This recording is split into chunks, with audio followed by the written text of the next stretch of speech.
In this time of crisis and opportunity, the nonviolent life calls us. In this brief retreat, we pause to reflect on the one who urged us to love our enemies and to put down the sword.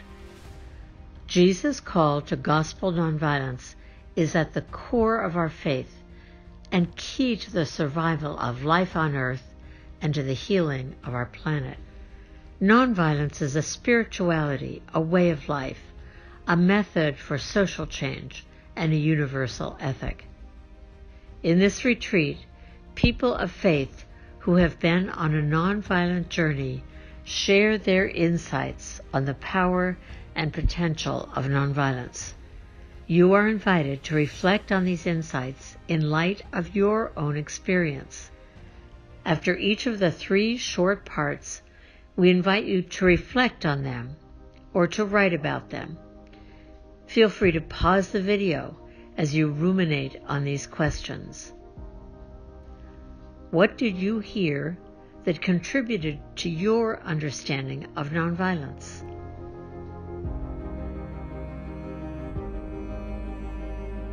Nonviolence is not passive.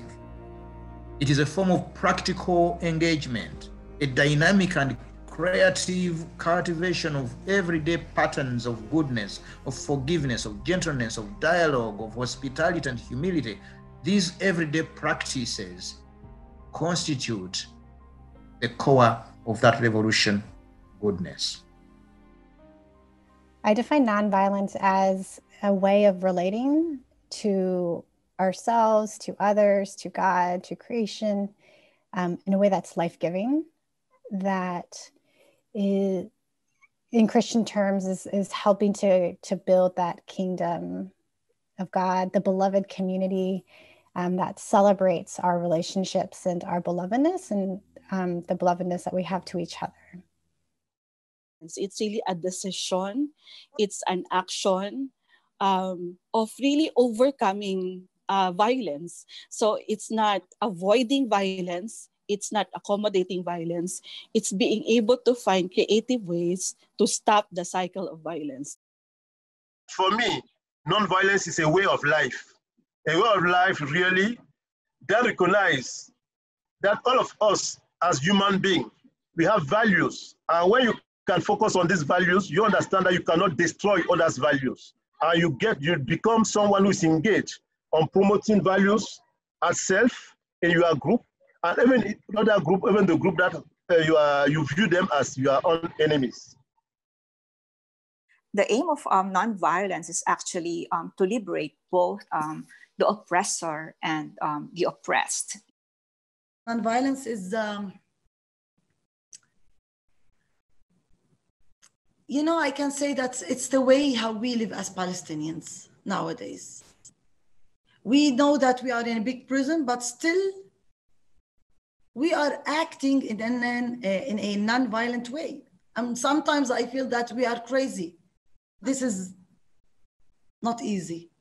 Not easy, especially the way we are living. Every day I'm facing the soldiers or the wall or the checkpoint. Every time I have I feel that I'm really angry. I feel that I hate them. But if I don't really work on myself, I will hurt myself. So that's why I want to heal myself by looking for ways how to act, change my way of thinking, change my heart, and then to act. I cannot act if I don't have this faith. The discovery of nonviolence is really a journey of self-discovery. Nonviolence is an endowment of nature that comes into its fullest expression, on this earth at least, in human nature. And it actually represents the fulfillment of our nature. But it's only recently that we've begun to wake up to this reality. I define nonviolence as repair. And the word reparations is connected to the word repair because nonviolence has a way of operating in the present that also pays attention to what has happened in the past with also a vision for the future. How is nonviolence relevant in your life, in your community, in your country?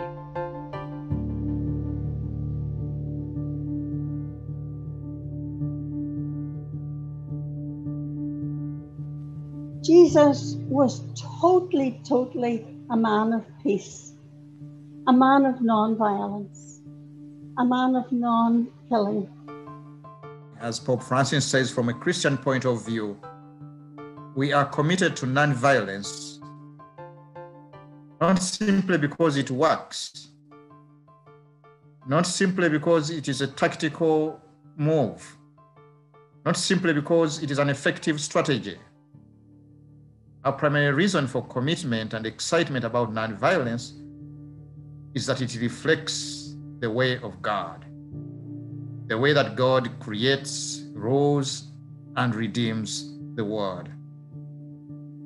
For God is love, and we are created in God's image, which means love is our true identity. Love is our true vocation. My sense of nonviolence is really shaped by my Christian conviction.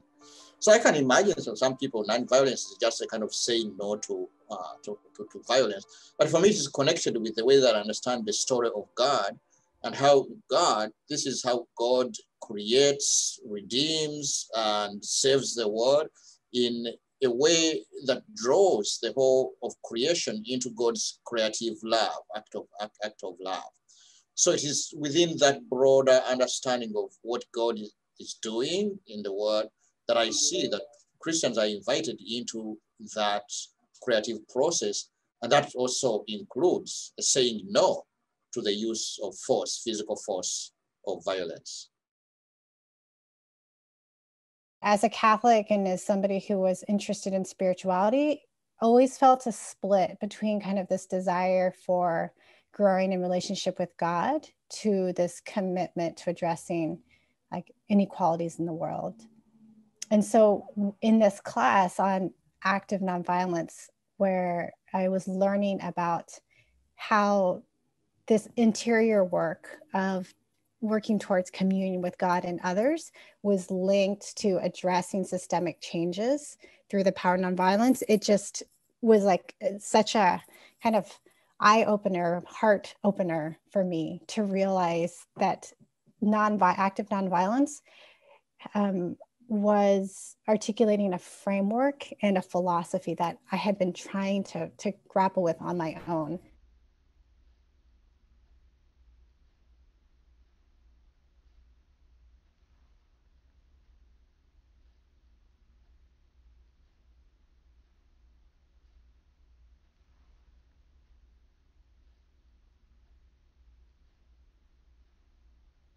There was actually a whole history of active nonviolence, from Gandhi, from Jesus, all the way up to the different civil rights movements, social movements of today.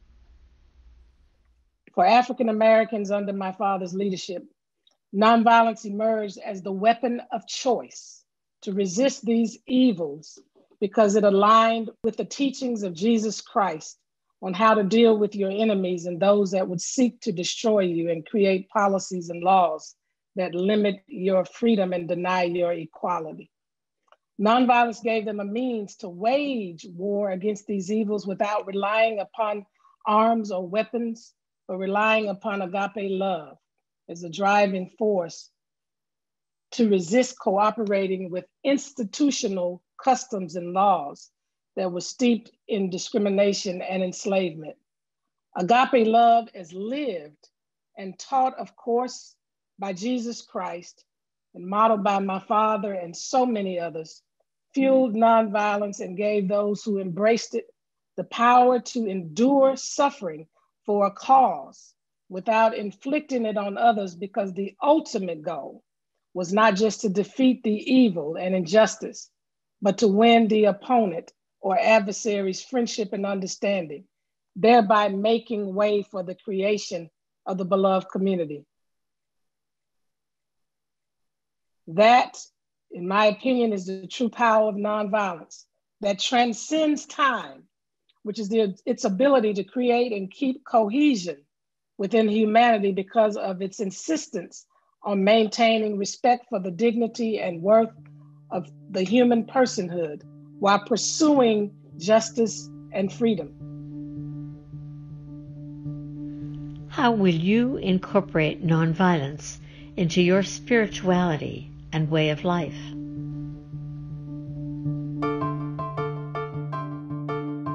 Sometimes with our work, it's de-escalating first and then just listening to people, giving them that sense of, even in their heightened, agitated state, they're worthwhile, they're human persons. And it usually, those acts usually come from someplace, and making room for those, the trauma, that hurt, that pain to be expressed and honored. For systems, it's speaking up and not keeping quiet when those in power do or say things that harm or lessen a human person. One of the things that really energized me is to see the incredible number of people, the stories of people, for example, like Angelina Atiam, whose daughter is abducted in northern Uganda in the fighting between the Lord's Resistance Army and the government. And out of that, in a way, leads a movement of forgiveness, and is calling on both the government and the rebels to say no to war, to say no to fighting, that fighting can never be the solution, and kind of proposing this invitation of forgiveness as another way of life being possible. And she galvanizing a whole community into these practices of forgiveness. She's real, and she's showing us that another way is possible. And a friend and I were hiking through the northern area. It was about dusk, and we were passing an Israeli military camp. As my friend and I passed, we heard some whistles and calls and things of that nature to try to get our attention. And my training is, when armed men are hollering at you, just pretend you don't hear them. But my friend said, we're walking on the Jesus trail. What would Jesus do? And I was like, wow, okay. So we turned around and we went and spoke to them. In this context, Israel has a powerful military, which is backed by the United States, and was creating hurt and harm for the Palestinians that we were accompanying.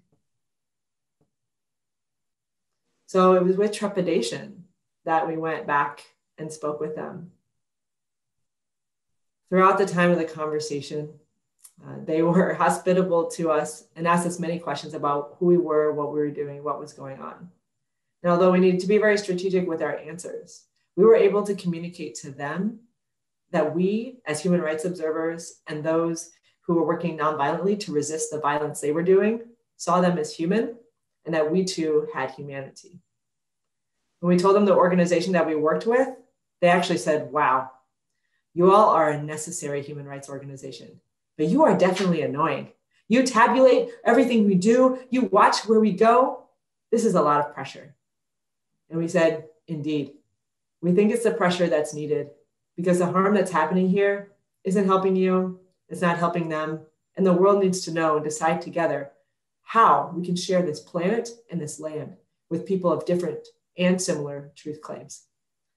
So as we made our way then off into the now night sky, our hearts were burning within us, much like the disciples on the road to Emmaus, seeing how a human confrontation could lead towards transformation, taking a risk to speak to anyone and everyone about the hope that is within you. Later that summer, it turned out, when my friend was back on human rights duty, there was one of those soldiers that she recognized, and he was able to show some mercy.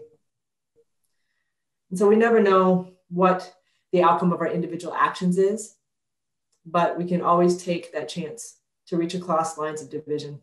And at the same time, put the pressure on so that harm reduction can happen, because it must, in order to create space for conversations like we were able to have.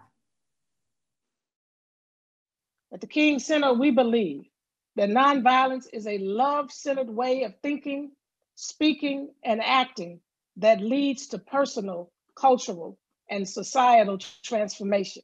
In other words, nonviolence is an inside-out approach in that it comprises heart change as well as legislative and policy change.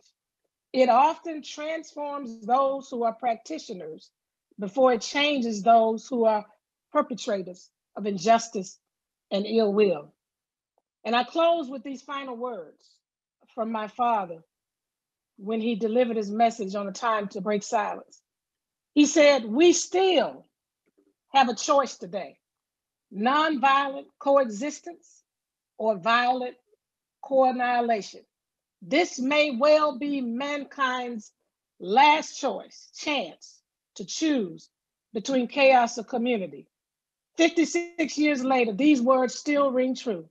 Perhaps we are the generation God has chosen to overcome the inclination towards chaos and to usher in a new dawning for all humanity, a world free from the ravages of poverty, racism, and militarism, a new age where economic security, interracial brother and sisterhood, and world peace are the order of the day.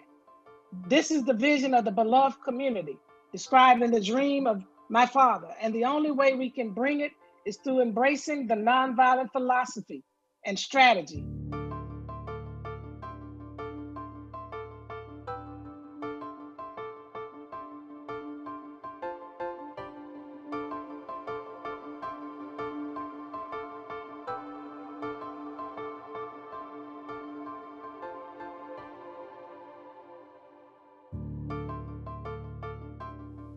In Laudato Si, paragraph 66, Pope Francis says that human life is grounded in three fundamental and closely intertwined relationships with God, with our neighbor, and with earth itself. And in paragraph 10, Pope Francis, while speaking of St. Francis of Assisi, speaks of interior peace. Now, this was already mentioned in our retreat today, but I would like to highlight it, that we see peace as integral, is being at peace with creation. And the COVID has taught us that if we are not at peace with creation, we cannot be healthy.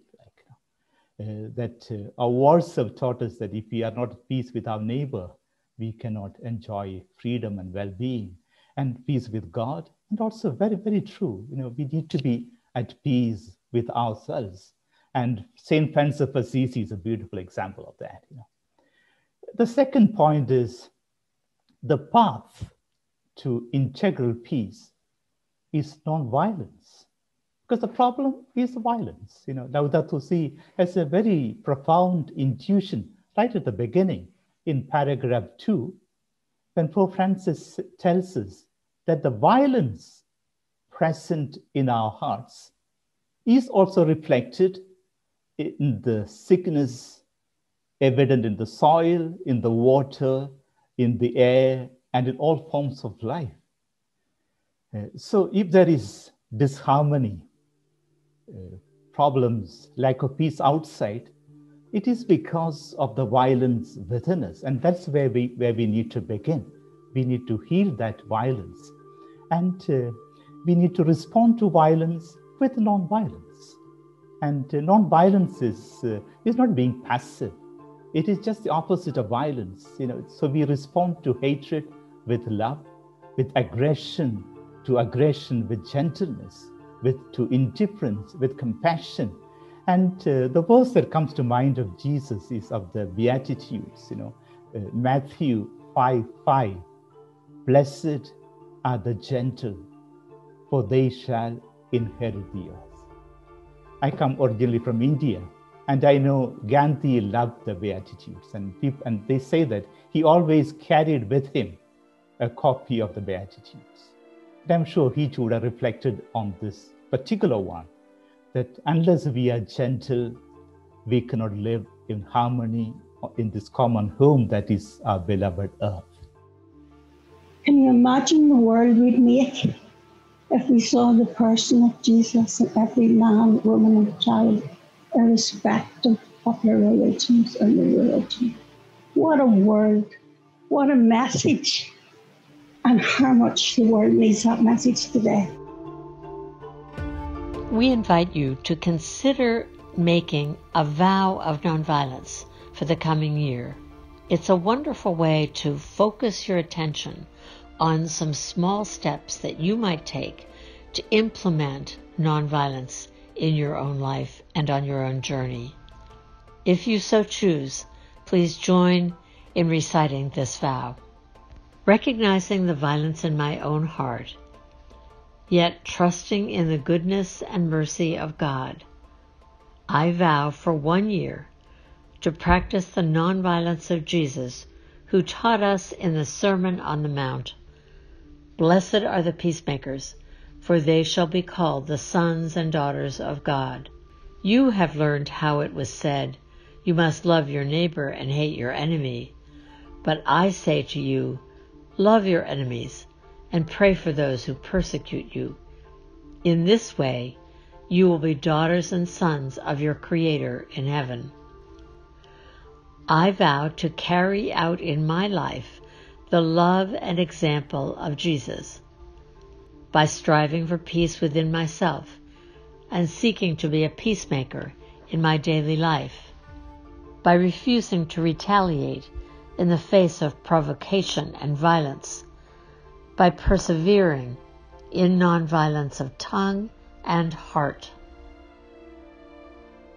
by living conscientiously and simply so that I do not deprive others of the means to live, by actively resisting evil and working nonviolently to abolish war and the causes of war from my own heart and from the face of the earth.